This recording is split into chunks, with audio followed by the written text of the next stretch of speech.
y'all don't need to be talking about housing again because it's already illegal to discriminate, right? And besides, now that we have housing subsidies, people can enter into the private market. So renting and finding housing is not even an issue, right? And besides, aren't the only people who really have a problem finding a place to live the kind of people that are a little bit trifling, that maybe don't pay their rent or who trash people's units? Well, I'm glad you asked because we are talking about it after the break. Brokers, welcome to another episode of Brokers, where we talk about the unbelievable ish this country has done to keep us broke. Now here are your hosts, Amber and Erika.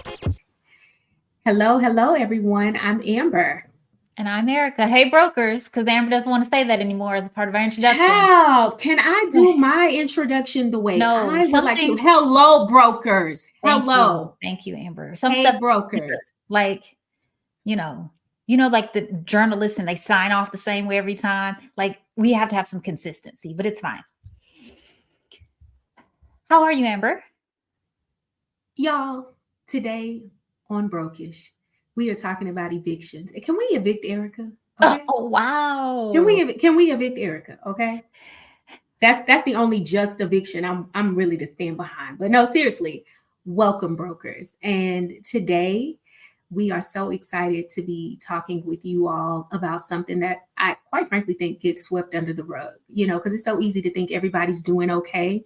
But today we are talking about the predatory rental market and how some of the broken ish that's right in front of us converges when people who are often already vulnerable are trying to find housing. So thank y'all for joining us today. And Amber, I'm going to kind of bring in something that's related, but not related. Okay. So I don't know if you know, but y'all know, some of y'all know who are listening to or watching the show, that we're part of a network called Black Power Media. And so Black Power Media has several different shows on it. One of the shows on Black Power Media called Black Myths Podcast, they actually had a show where they were talking about sort of critiques of Black Power Media and things that we kind of need to be doing in general as we want to move the platform forward. And then it made me think about our own show. And I know when we are on Brokish and you and I are talking about the ideas that we want to have, we're always thinking about how does this connect to a broken system? How does this show some inequality that's happening specifically related to Black people, right? And so that is our focus. And so it made me think, and I'm really just thinking out loud, right? Because I'm in this spirit of critique, but not in my normal hater spirit, like really in a spirit of critique, right? Like fair and principled critique, which is different. Us making sure that the brokers are clear in terms of people could be like, well, why are y'all talking about that on Brokish, right? And so us being like super explicit in terms of the ways that these broken systems really conspire against poor people in general, Black people specifically. So I kind of just am talking about this out loud because I do want to think about, as we move forward, how we can incorporate some of those things. And I know we have some ideas about what we want the show to be about, how we come to because we don't talk about everything here, right? Like there are lots of things we want to talk about. We just keep it in the group chat. But how do we bring some stuff out of the group chat and some stuff just stays in the group chat, right? So just making sure that we always have an eye for that, but maybe being more explicit with the broker so that they understand how everything connects. No, I think that's very fair. And I think it's important just towards our goal of empowering people to help them make a more linear connection to what you hear on this space, to how you move and how you show up in your fight for liberation in your everyday life. So I think that's a very fair critique, and I agree with it. Awesome. So speaking of the group chat, that is really where this show came from, Amber, right? Yes. Like, I am not looking forward to, because today is the day when I thought like my Facebook had gotten hacked, like Facebook was down, Instagram was down. Everybody thought they got hacked. And I was like, we ain't living right. Ain't none of us living right. Everybody woke up thinking something because we ain't living right. That's why we all thought that. And so I'm like, Lord, let them hack anything but the group chat, because the group chat is the sacred space, and the things that are said in the group chat, sometimes it goes down in the group chat. But anyway, this is one of those times where, if I can speak on your behalf, Amber was really emotional, and she was like, y'all, I'm reading this book. The book is called Evicted, and it's making me emotional. I don't know if y'all be able to, you'll be able to see this because I don't have a back. Anyway, This is the book, y'all. It's called Evicted. Yes. And she was reading, and I was like, I just read that last semester for my inequalities class. And so we started talking about the book. And then as we were planning for the season, we said, you know what, we should do a show about evictions. And that's really where this came from. But I'm going to kind of give a little bit of an overview background of the book to get everybody caught up. And then we'll go from there and bring on our guest for today. But it's a book by Matthew Desmond. He's a sociologist, and he uses what we call an ethnographic approach, right? And ethnography has some of its roots in like archaeology. So it can be kind of icky and racisty, right? Because you had like these people going to these foreign lands to go learn about these native peoples, right? So some of that can be very icky. But essentially, ethnography is when you're going to study a culture and you're like embedding yourself in it to do that work, right? So you're essentially trying to be a fly on the wall as you observe all the things that are happening. And so Matthew Desmond does this. He uses Milwaukee, Wisconsin as his backdrop. Now, a million years ago, when I was in the 11th grade, I lived in Milwaukee for 1 year. And one thing about Milwaukee was then and continues to be now, it is one of the most segregated places in the United States, right? In terms of Black versus white. But anyway, that was his field site where he went to go understand eviction. But he went to go understand eviction from the perspective of the people who were experiencing housing insecurity, and also from the perspective of the landlord. Now, definitely with anything, I have my critiques of the book, but I thought it was really well done in terms of, I didn't feel like he injected himself too much in the story. I really felt like I understood the struggles of the people. And he even made me feel at times empathetic to the landlords, which is never a place where I want to be, but honestly, through his writing is how I felt. But I'll just quickly share just a few thoughts I had about the book when I was in class, and then we'll go on from there. So one of the themes that loomed large from the reading was the poverty policing that residents suffered from those with more means, and the shame that they placed on themselves and those who struggled alongside them. Somehow they had convinced themselves that they and their children were not worthy of gratification or any luxuries that life has to offer. And I quote, "No one thought the poor more undeserving than the poor themselves." Yeah. Even when they were not under the surveillance of the police or on probation, they monitored their actions and privileges like they were being imprisoned. So the carceral nature of poverty took its toll on their mental health and stripped them of the dignity that pleasure offers humanity. The poverty served as a holding cell until the criminal legal system was able to officially put people away, as was the case with one of the characters from the book, or not characters, one of the subjects from the book. Right. So the judge in that case sentenced her to 81 months in jail with the belief that if it was poverty that caused this crime, who's to say that you won't do it again because you were poor then and you are poor now? Anyway, there were so many things that I took away from the book, but that was one big one. And then the other one, perhaps the most damning revelation from the text, came in the realization that many of the laws and regulations that are meant to protect tenants and residents end up being the rope that strangles them. Yes. Many residents skip their day in court because they understood that their time might be better spent looking for a new home in lieu of going up against a landlord whose business was based on their ability to place and evict residents. Tenants who dared call the county inspectors were dealt with harshly because those visits opened up the landlords to repairs that they did not intend to fix and inquiries that they were unable to answer. For tenants living in poverty, the support services that should be available to all residents of the city came at a cost to those who could least afford them. The nuanced citations were essentially penalties leveled against people who dared to call the police for help with domestic and property disputes.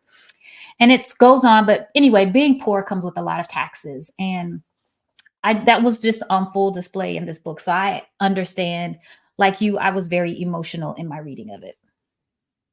Yeah, I walked away, and sort of the biggest takeaway for me was how wildly expensive it is to be poor in this country, not just in terms of the financial expenses, but the expense in the time that it takes to constantly be in the cycle of needing housing, looking for housing, trying to be prepared at any moment to lose your housing. And then the mindset, the toll it takes on your mental and your physical health.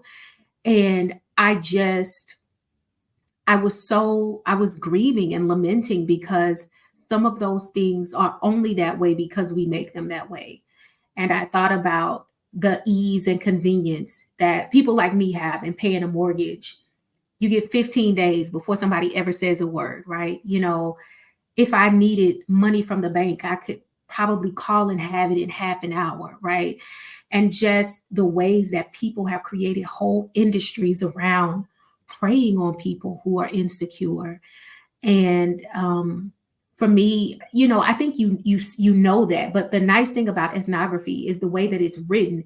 It allows you to get a peek into what it is and the implications are experientially, how people are living against the backdrop of like trying to buy a used oven where the stove works, but the actual oven doesn't work, but somebody's still charging you a price. And, you know, you're doing it because CPS is coming to your house and you want to show that you can take care of your kids. It's just, it's a horrible cycle, and it's a predatory cycle that is intentionally designed to keep people ensnared. And I think that is what became clear to me more than anything. This is on purpose by design.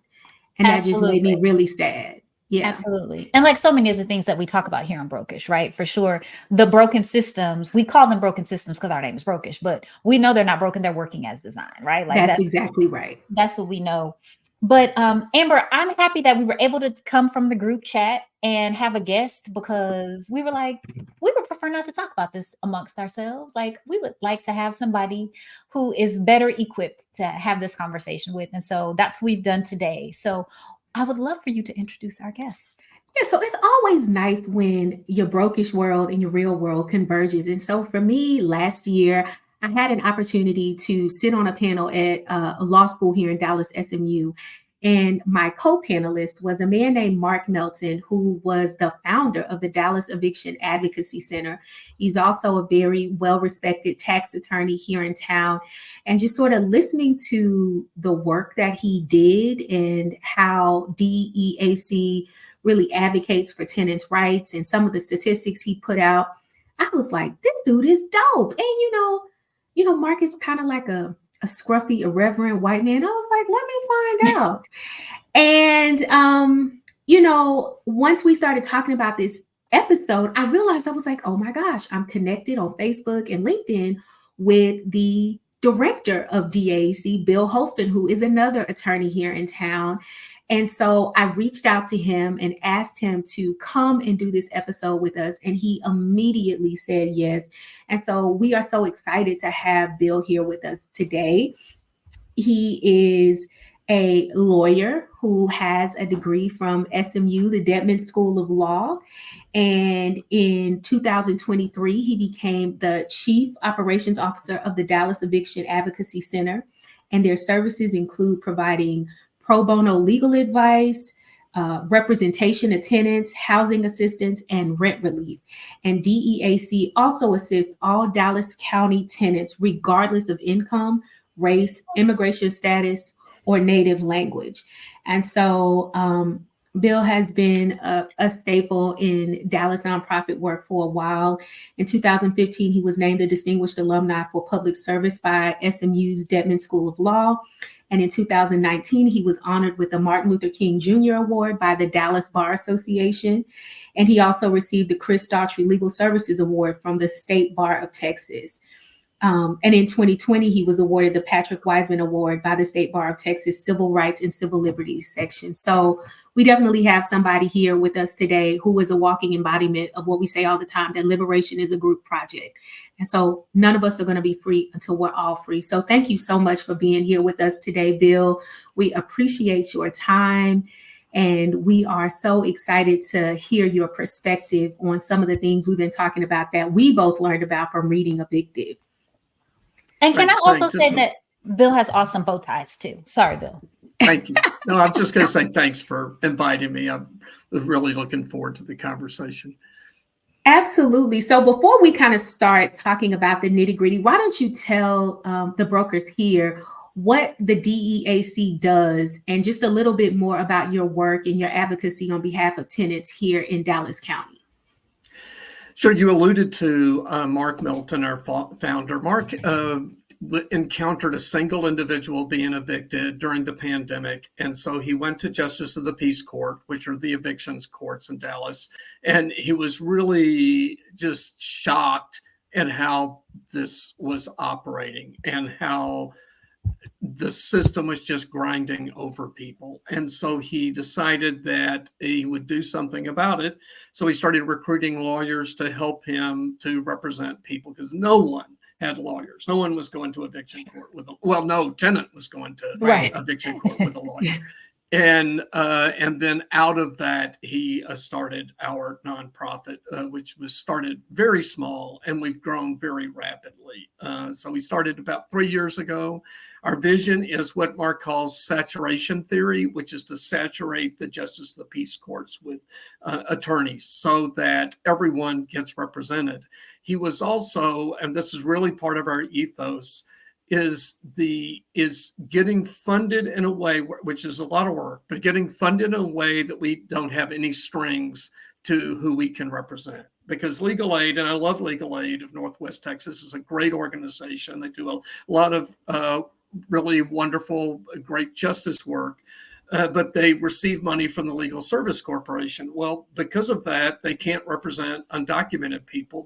They're prohibited by federal law from that, because back in the Reagan years, they started punishing legal aid for their success and saying you can't represent undocumented people, and requiring them to do income screening, so they could only represent people after they've done an income screening, which sounds, and that's how much legal aid works, is like that. However, it doesn't work in the eviction context, because you have just minutes you're either going to represent people or you're not. And if you say, well, we need to review your tax returns, your pay stubs, and all that, determine whether you meet our income guidelines, then you're not going to represent them as a practical matter.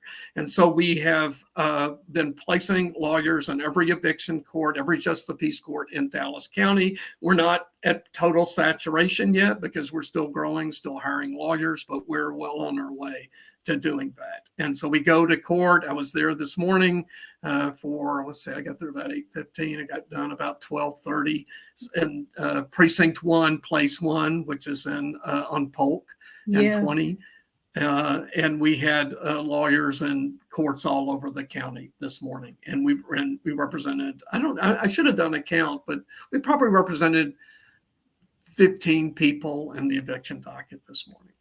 Wow. So talk about the statistics behind why saturation theory is so important. What is it that we know from the data that we see that makes having a lawyer in court with a tenant so significant? And what does it do to their likelihood of success in eviction court? Yeah, if without a lawyer, it's almost universal that you're going to be evicted. We see it over and over again every day. People who don't have counsel, they lose almost every time. It's like 97%. With a lawyer, that statistic almost reverses. And so we're winning 90. Well, it depends on the court. There's some disparity between the judges, but we can win as many as 90. Well, we started out winning 97% of our cases, and it's important to note. I mean, tenants in Texas have almost no rights, right. And so this is the difference between the very few rights that tenants have being respected or not. And so if you don't have an attorney to point out these technical defenses, which, an individual is not going to know. They're not going to go into the state comptroller's office to see if the company has paid their franchise taxes. They don't know whether the property is a CARES Act property and requires more legal notice. Just things that the average individual doesn't know. In fact, their instincts are, which is very logical, is to go into court and talk about the condition of the property and why they quit paying rent because the landlord hasn't fixed their toilet or they have inadequate heating or air conditioning or all those things. none of which is relevant in an eviction case, or talk about the circumstances, really heart-wrenching circumstances that cause them to be behind on the rent. And none of that is relevant to the courts. So, And Bill, yeah, go ahead. I'm sorry, I'm interrupting you, but I'm the layperson No, that's here, okay. right? So when you talk about people don't know their rights, I'm people. But when you say that the conditions of the building and all of the things surrounding the eviction don't have anything to do with eviction, Bill, what do you mean? Because this does not make sense to me. No, it doesn't make sense. Yeah, I'm not saying it makes sense. I'm saying that's the law in Texas. So it is not a defense to an eviction. So it is a one-sided legal set of legal obligations. The tenant has to pay rent, whether or not the landlord is repairing the premises, whether or not it's a decent place, whether or not it has rodents and all of that. None of that is an excuse for not paying your rent in the state of Texas, which is not true in a lot of other states, but it's the truth here. Okay, so in terms of our show, we have people listening and watching from all over, right? Not just Dallas and not just Texas. But can you give us just a quick few snapshots in terms of Texas? What little rights do we have? Sure. There's really one big right that tenants have, and this is one of the big defenses that we point out in court, and that's proper notice. So you have to go to court. You have to go to the Justice of the Peace Court and file a petition for eviction. And before that, you have to give a notice to vacate. And under Texas law, it's only 3 days notice. So a tenant is entitled to 3 days notice prior to filing the eviction petition. I mentioned this earlier, a CARES Act property. So if the property has a federally backed mortgage or it accepts rent subsidies like Section 8 under the CARES Act, they have to give 30 days notice prior to doing filing the petition. And they don't do it. Or many landlords just don't do it. And they just hope. They're gambling, what Mark calls the landlord's gamble, that nobody's going to know those rights, nobody's going to point them out, and they're going to be successful, which is what it used to be like in court.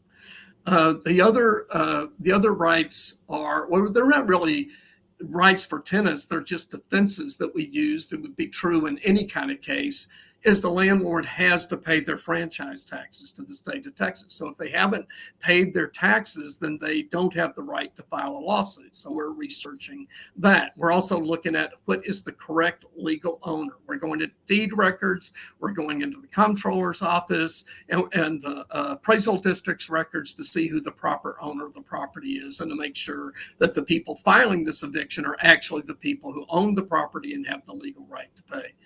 A legal right to enforce an eviction.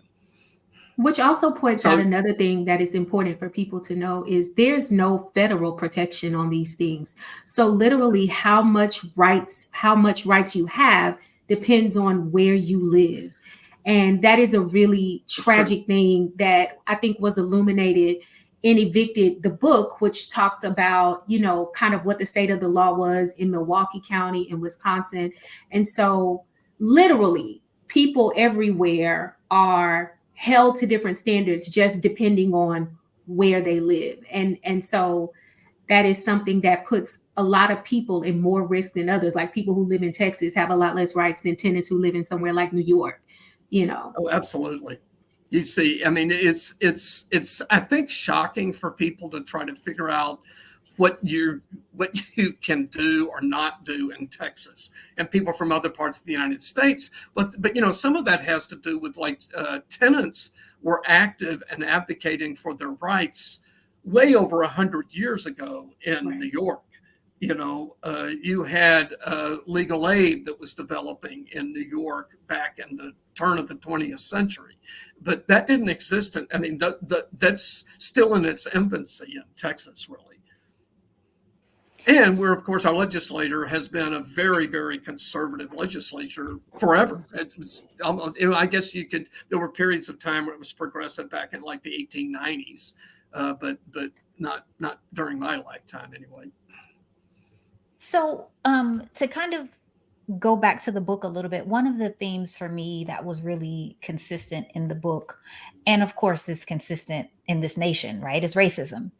And so Amber and I were talking when we were reading the book, there were certain times when people who are facing eviction, people who don't have anything, nowhere to go, nowhere to live, but they're like, we don't want to live with them though. Like we will, whatever we have to do so that we don't have to live with those people. So in your work, do you see lots of themes around racism, around, I know you work a lot with people, or I think based on what you said, you work with people who might have immigration statuses, like they're not citizens. And so can you tell us about what you see in the real world in terms of how racism plays out specifically as it relates to eviction? I think that it's less about how individual tenants are treated in court and more about all the systematic racism and how it interacts with the economy, and the fact that Black renters are more likely to be living in a part of town with substandard housing, and because of educational opportunities, more likely to have jobs that aren't generating a living wage. And so I think that this is just like almost everything else you could talk about. It all goes back to the fewer economic opportunities for Black Americans, and that manifests itself in eviction court. A white tenant is facing the same sort of draconian laws. And they're not more or less likely, I don't think, to be faced with, I'll stop. There have been justices of the peace in Dallas County, and I don't think this is true today, that treated Black, they were overtly racist. And so they treated Black renters differently than white renters. And I think that's less true today than it was, say, 10 years ago. Amber, you look like you know some names you want to call out. I'm not going to call a name, but I'm going to tell a story, and I almost guarantee you're going to know who I'm talking about. So a few years ago, I came up in the law doing insurance defense work. So time to time, a lot of subrogation cases get filed in small claims court. And there is a small claims judge, a justice of the peace here in Dallas County, because they make the lawyers wait for whatever reason. They do the eviction docket first. So we get to court and we're just sitting in the back waiting for all of these evictions. And the tenant came up when the bailiff called the case, and the man and his wife did not speak English. And this particular justice of the peace started lambasting these people. I mean, he gave them an earful about how do you live in America? You want to come to court, but you don't speak English. And I was just mortified because I was like, what does that have to do with anything? Like, there are court-appointed interpreters that can solve this problem in the amount of time that you're lecturing these people about not speaking English. And I mean, he did it several times, like even to a couple that was getting married. Like, he chastised the woman for marrying a man who did not speak English. And I was shocked because he did it in open court. I think that's still true. I think that's still true about undocumented people, and not just undocumented people who are speak only a second language. I think they absolutely have different treatment in court, and we see that. Also, disabilities. I just saw a woman today that she was convinced that her landlord was evicting her because of a disability she had, and I have no reason to think that's not true. Yeah, I think I gave you a long-winded answer to your question, but I think it's a condemnation of our broader economics as opposed to like the specifics of how it works in eviction court. No, and I appreciate that, because that's what we talk about here on this show, right? Is we talk about the structural issues and the systemic problems that happen. So you're just highlighting the fact that, yes, there are racist judges that sit on benches even today, but that's not the reason why we have an eviction problem. Well, yes, that's true.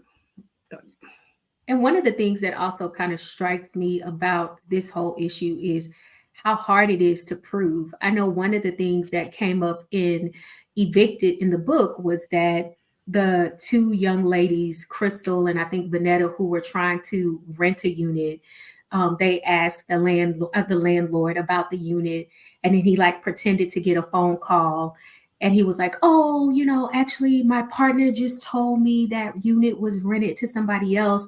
And then in the epilogue, Matthew Desmond says he called the very moments after that happened and laid out the same factual scenario. Like, I'm a man, I have 3 kids, which was the number of kids between them.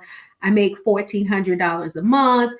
I've been evicted a couple of times, and magically the unit was available. And he noted that he turned that landlord in to the housing authority, and that to his knowledge, nothing happened. And so one of the things I'm curious about is how hard it is to prove some of these things, these grievances that are probably very legitimate, that the tenants talk about, and what can people do, or what are people like you doing, to sort of help them substantiate their claims that they're being discriminated against.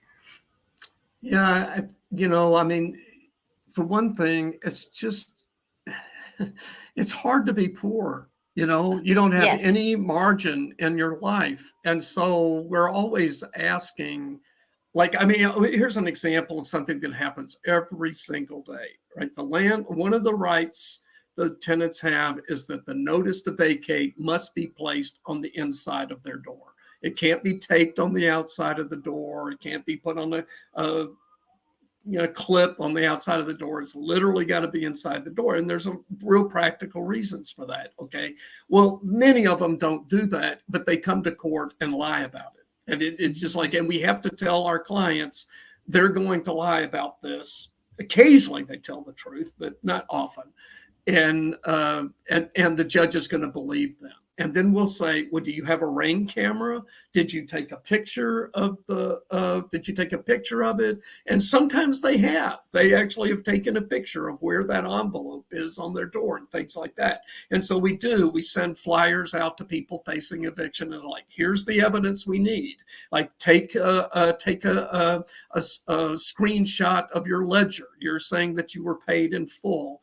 And the landlord saying you didn't. Well, take a picture of your ledger, come in with your receipts. These are all, it's hard enough to be organized when you're not poor. But when you're poor and you're, let's say you're a single mother, which we see lots of single moms, working moms, it's, all of these things are just additional items on the long list of things they have to do to survive.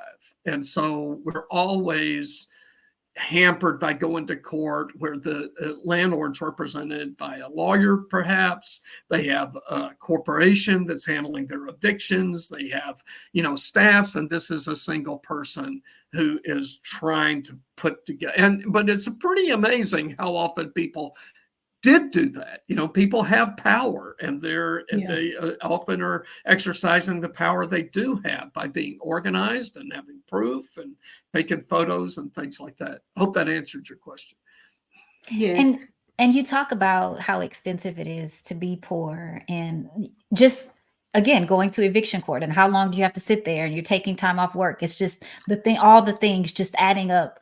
And that was one of the consistent themes from the book too, is all of the different layers of costs that people have to pay. But you mentioned single mothers, and that was one of the things that struck me too from the book, is that when you're reading it, you kind of get the sense that children almost feel like they have to be invisible. They learn very early that their lives are a detriment to their parents because they're penalized for having children. And so they're really trying to make themselves small. But can you talk to us what it's like in terms of representing families, the effect that all of this has on children, and what having children does to your chances of being evicted? Well, it definitely, for one thing, just as a practical matter, it's so expensive to raise children. So it places, you have that economic burden of well, I shouldn't say burden, but the economic cost of raising a family. And then, of course, there's retaliation against tenants because their kids were loud or boisterous or whatever. But honestly, most of what we see every day is driven by economics, and it's the cost of housing has continued to do this, and wages has done this. Yeah. And so the number of people that are experiencing rent burden is very high. You know, rent burden is you shouldn't be paying more than 30% of your income, and the lower you are on the pay scale, the more likely it is you're at extreme rent burden. Okay. And so for single mothers are at the apex of that, and Black single mothers are at the apex of that. And it's an almost insurmountable. Well, here's the dynamic I think I wish people understood. People, and I've given talks to even so-called progressive groups of people, and they'll say, why don't they just get a job? Oh my gosh. And I'm like, okay, I mean, and I'm like, people have 1 and 2 jobs. People are working, and almost everyone, not always. We talk to unemployed people or briefly Sure. unemployed people, but it is the one crisis away. It is one paycheck. It is one reduction in hours. And that's why it became so terrible during the pandemic, because, essential workers were the hardest hit by this. So the undocumented people, the delivery people working in warehouses, they were more likely to get COVID. They were more likely to have the reduction in hours. They were more likely to get laid off.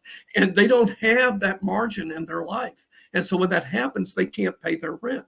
I mean, they have to, they're going to pay their rent. If they have money, they're going to pay their rent because they know they don't want to be evicted, Yeah.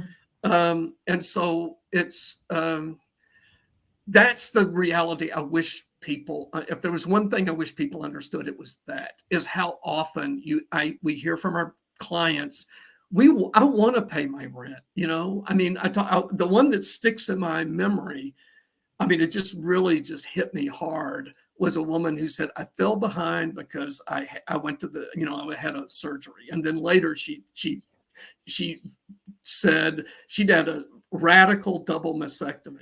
That's why she missed work, because she had a job and she had major life-threatening, and she was a young woman.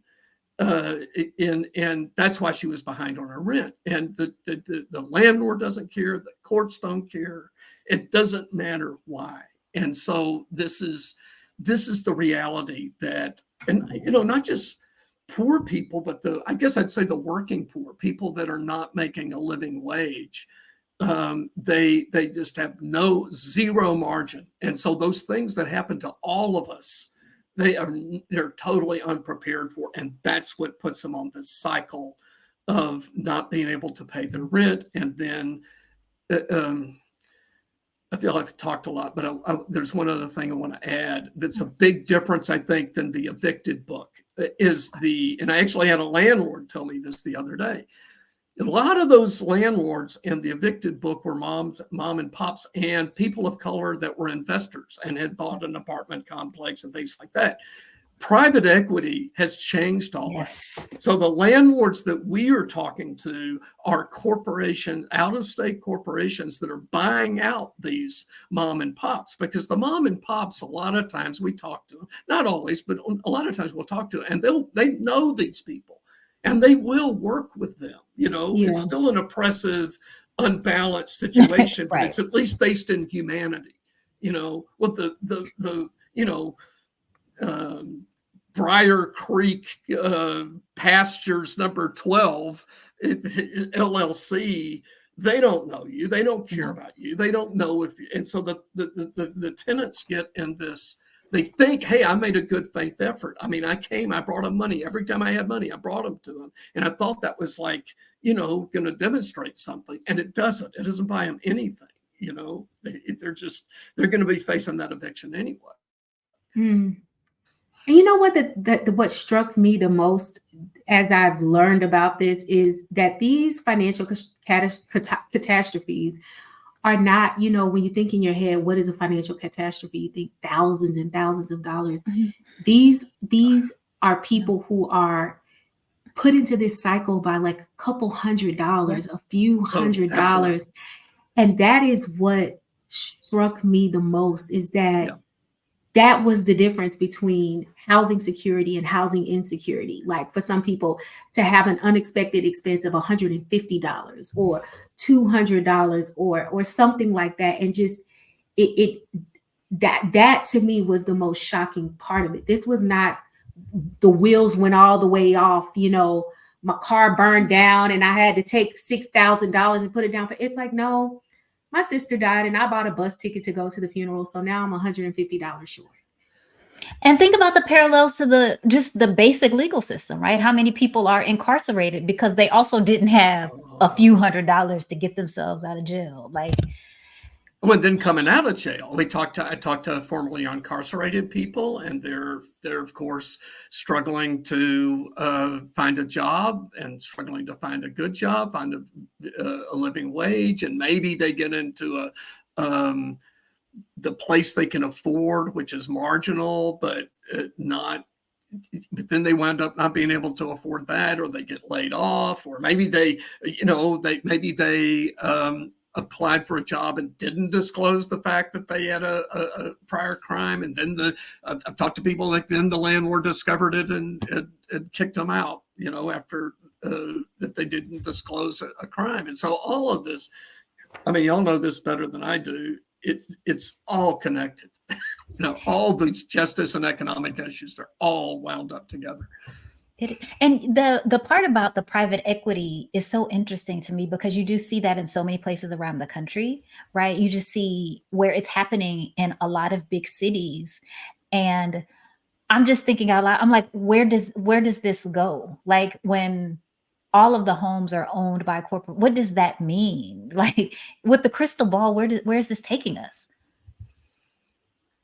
Well, actually, the point the landlord made to me was that private equity was affecting so many parts of our country and our economy, even things like entrepreneurs, like the small businesses we once dealt with and now owned by large corporations, or entrepreneurs that have an interesting idea or restaurant. And as it gets built out, then it becomes less and less personal, more and more and more bottom line oriented. And so if government doesn't intervene with some way to provide affordable housing, where it winds up is people do not have an affordable place to live, and the only affordable places available to them are substandard housing.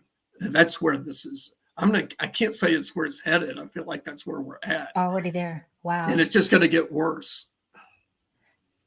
And you'll have people who won't be able to ever enter the housing market.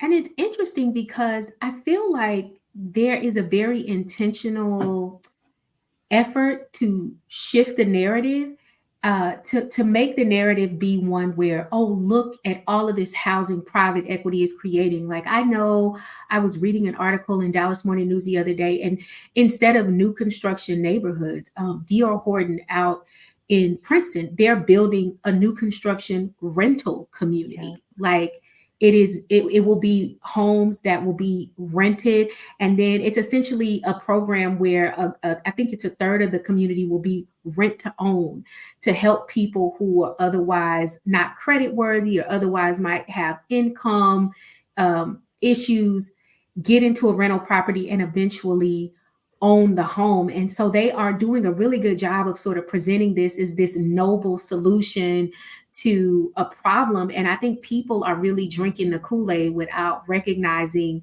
that, I mean, they're basically doing what the people do with the refrigerators. They're charging you like 10 times what it's worth, you know, because they know you don't have a choice. And so I think we're not talking about that because they're doing a very good job of sort of shifting the narrative to make it seem like it's good for us when it's not. You know, that's a great point, Amber. And I think another aspect of it is going all the way back to our roots as a country. There's always been a attempt to tie poverty to a moral failure. Yes. And to blame people for their situation. Well, if you just worked hard enough, you would be able to do this, and you're just, that point of view totally ignores the reality of what it's like to be a person of color in this country. It's just not, it's not easy. So, Bill, you talked about one of the things, I think you talked about one of the things that you all do is rent assistance. So we talked about that. Like, I think if I'm hearing you right, you're saying basically all of these roads lead down to a money problem. So ultimately people have a money problem. How do you all in your organization try to address that money problem that so many people are faced with? Well, primarily what we do is we direct people to the government programs and the we're trying not to duplicate services. So, there are organizations in the city and the county that distribute rent relief, and there are churches and other organizations, and we're directing them to that. And we've prepared, actually, we have a one-pager that we give to people about their appeal rights. And on the flip side of that page is a list of all the community resources about rental assistance. We pay some rental assistance for individual tenants, but we don't have the funds to make even a dent in that. That's sure. That really should be a government program. Absolutely, it should be, but we know what our governments are like. And it's heartbreaking. We talk to people and they're desperate, and they're working. I think that's another myth about poor people or people facing things like this, is if they have no resources or ability to solve their own problems. And they're calling, they take those sheets and they're working through those lists. They're calling people. They have been. They're trying really hard to come up with the resources so that they can pay their rent, but there's only so much money. And like at the end of the year last year, they were all saying, yeah, everybody's out of money, and so they were left kind of without a resource. And that takes a lot of time too. That's also, it does. That's a whole job. It is. And can I be petty for a second, please? Because one of the things you mentioned, Bill, is you mentioned churches. So Amber and I used to go to a church together that we don't go to anymore. But anyway, I had a friend who was also a member at this church, and my friend was ill with something that could have killed her, right? And so she'd been a member for many years, and during that time had invested her time and her money, her resources into the church. And the church was like, yes, we have a program and you can come here and get some assistance. And they make you provide so much documentation. It's like you were trying to buy a house for them to only end up giving you a few $100s. And that's what I mean. There are no breaks. Even with, I'm sure, the list, like you said, Amber, it's like a job. The list that people are working, they are making you provide so much because, God forbid, somebody would actually be able to get help without being able to provide their social, their blood type, the last 3 years tax returns. Or being required to take a 12-week stewardship class so you don't end up this way again. You have to enroll in a class. Yeah, how patronizing is that? Well, I mean, Erika, I don't actually think that's petty at all. I think that's a real severe, no, not severe. It's a very warranted criticism of faith communities. I mean, my wife and I are Methodists. I've been in the church for many years. I'm a Christian. But I will say that being in the nonprofit world for the last 12 years, I was an immigrant rights attorney before this, almost universal disappointment at how little the church did in justice issues. And there are exceptions, but and I think part of it is because these institutions are devoted to these huge physical plants. It takes a lot of money to heat and build these magnificent structures, and that doesn't leave a lot of money left to do what that guy that we're supposed to be following said we should do. Yeah, and it's also very hard to make institutional critiques when you become part of the institution, right? Okay. So it becomes much easier. In nonprofits, I mean, that's a great point. It's one of the, I will say this about us as an organization. That's why Mark wanted to break the mold about legal aid, because legal aid has existed for a long time. It's good. However, it's because of the way money works, it puts so many roadblocks in the ability to actually help people. I'll say our number one criteria as an organization in hiring people, we don't care where you went to law school. We don't care where you were in your law school class. We want to know, are you committed to social justice? That's the number one thing we ask is, are you committed to social justice? Because this is a fight for justice. And if you're not totally committed to that, then you're going to lose heart very quickly. Yeah. I said all that to say that nonprofits and legal aid organizations, I mean, it's easy to critique churches. We all should be looking at our practices and what are we doing and what are the barriers we put to breaking down the barriers to justice that our clients face. So what can we do? You know, when you're just sitting listening to this episode, or you're the person reading Evicted and your heart feels like it's about to come out of your chest, like what are some things that you tell people who just want to help and who just want to get invested in undoing the system? Just tangible things they can do in their everyday life to help address this problem. Well, you know, I'm almost always asked that question. I was in the immigration world and I am now. And I always say the same thing, which is, okay, you've asked that question. No one ever likes this answer. The number one way that you can be involved is financially. Like that is the number one thing we can do, is to find the organizations in your community that are working on these issues and financially support them. You know, Dallas Eviction Advocacy Center, the Child Poverty Action Lab, Legal Aid of Northwest Texas. These are organizations that are actually doing the work, and we're hiring lawyers to do the work. So that's the direct answer. And beyond that, it's to become knowledgeable citizens. Today, it's vote. Find candidates that don't talk a good name about being progressive, but actually are progressive, care about affordable housing, and vote for those people. And then ask those, our representatives, are they working towards things that we really do know impact this? Number one would be right to counsel. Like there are states with right to counsel, and there is a for matters of eviction. Yeah, absolutely. Awesome. And in some of this, and this is often the case in these issues like this, there's a strong financial argument in favor of that.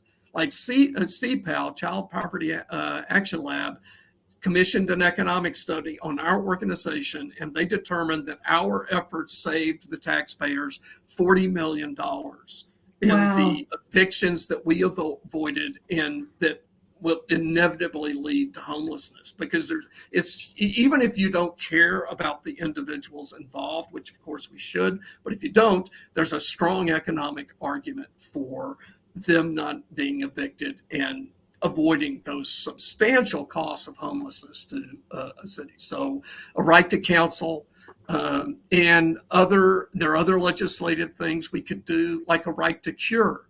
Like, what if a tenant had the right to cure? We hear this all the time. I have all the money. I can pay them.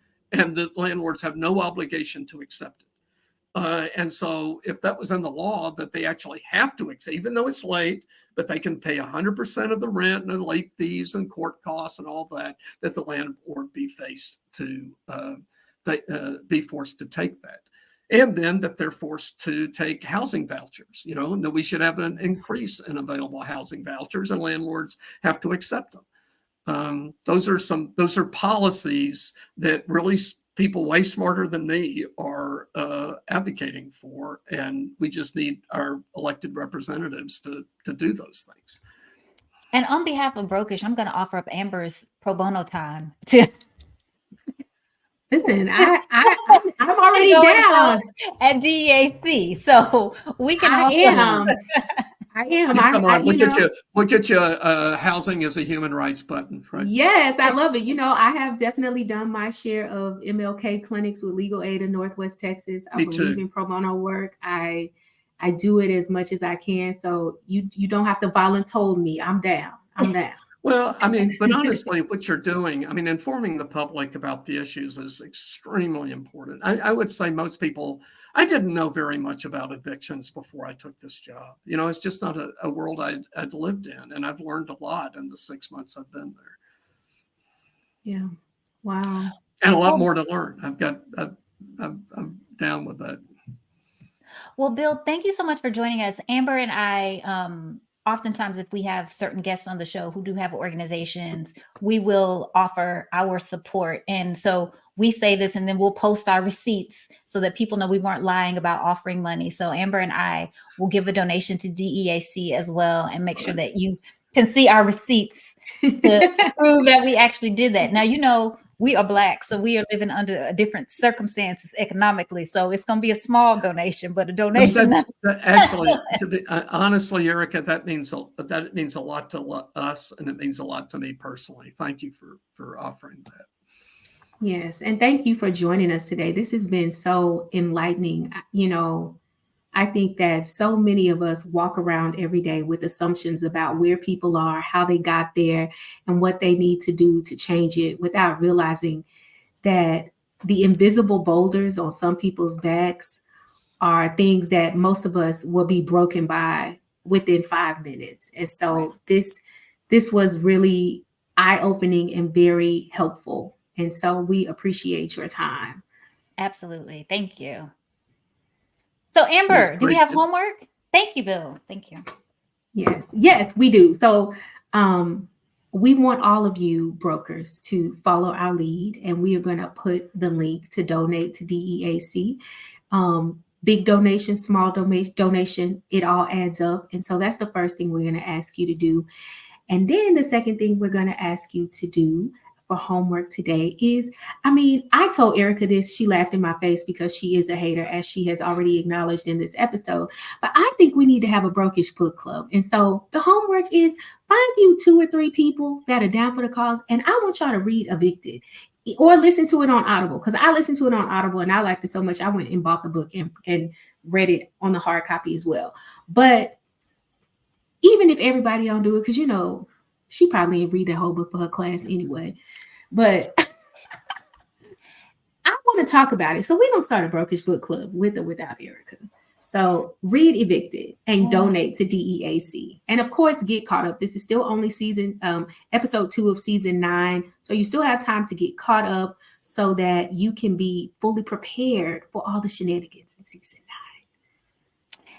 So y'all, the unfortunate reality for many of us is that we are infinitely closer to being homeless than being millionaires. And we don't mention this to you as a scare tactic, but we think it's critical for people, Black people specifically, to have a grasp of how dire the economic situation in general is, but specifically how crucial the housing situation has become.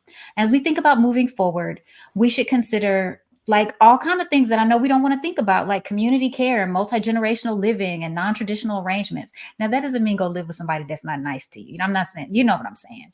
But I mean, we have to think about all these things in terms of guarding against the threat that eviction poses for so many people.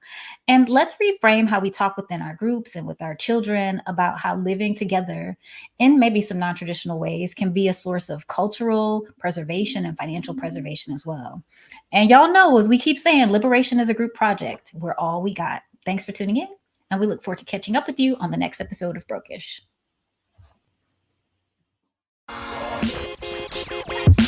All right, good people. Thanks for listening to Brokish.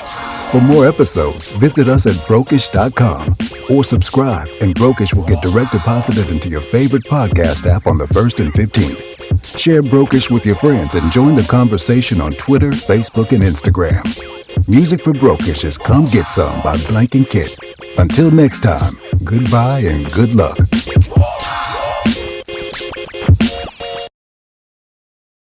They say when you wear Black Power Media gear, you can accomplish anything. You can play any and every position. From coaching, to kicking, to receiving, to running and juking. And, oh my goodness, I see how to get in slow motion. Get off me. And you're going to have a lot of haters coming at you, but what you got to do is you got to shake them off, and get to your goal and accomplish it. And when that's done, it's a beautiful thing. I'm talking about going hard, extra, for that extra point. And when it's done beautifully, you talking about touchdown. Oh, and the crowd goes wild and they're celebrating with you and everything. Man, let's see that again. Nice. Black Power Media, baby. That's how we do it. Now go to blackpowermedia.org and get you some of that gear. Empower yourself today.